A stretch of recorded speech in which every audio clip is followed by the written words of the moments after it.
Let's talk about the process of getting an item right off your print bed, sanding it, taking off some of those layer lines, and then adding some spot putty glaze filler primer, eventually getting to a final product.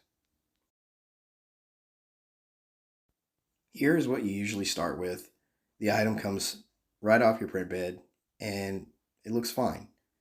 But what you're going to want to do is get rid of these layer lines. Like, look here.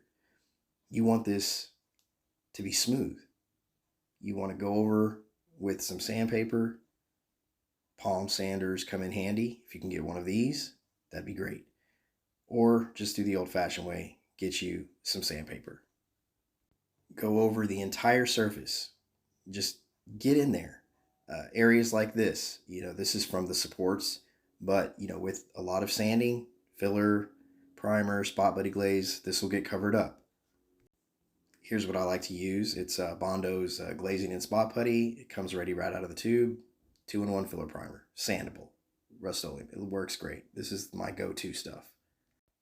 The sanding process might take a while. As you can see here, I have spot putty glaze already here, and I've sanded it multiple times.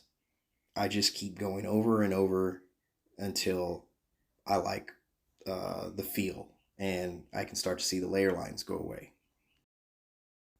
At some point, I like to spray some aluminum or metallic color over the whole surface so I can start to see how close I am to being done. Let me explain. So I can feel that the layer lines are almost gone. This now will let me see how the actual paint is going to take to it, what the surface area is starting to look like. And, I just go on here, be pretty generous. So let's compare something that's not sanded very well to something that I've sanded for a while. You can see here, lots of layer lines, lots of imperfections. This is starting to get much cleaner, much smoother, but we're not quite there yet. As you can see, there's some areas that just aren't done yet. So we go back to sanding. Get your sandpaper, go to town. Repeat the process until you can apply your final coat of paint and you end up with something like this.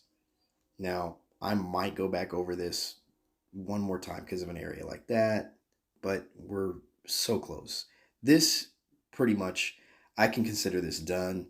That's from putting in a holster. That's not really from the layer lines or anything. That's just paint getting scuffed. But I could consider this one finished. It's up to you at some point when you want to stop. But this is my process. I hope it helps you guys out. If you like this paint, this is called Hammered Gray. It's one of my favorites because it applies a type of texture. Well, that's it for this video. That's my process. I hope it helps you guys in your prop making. Thanks for watching.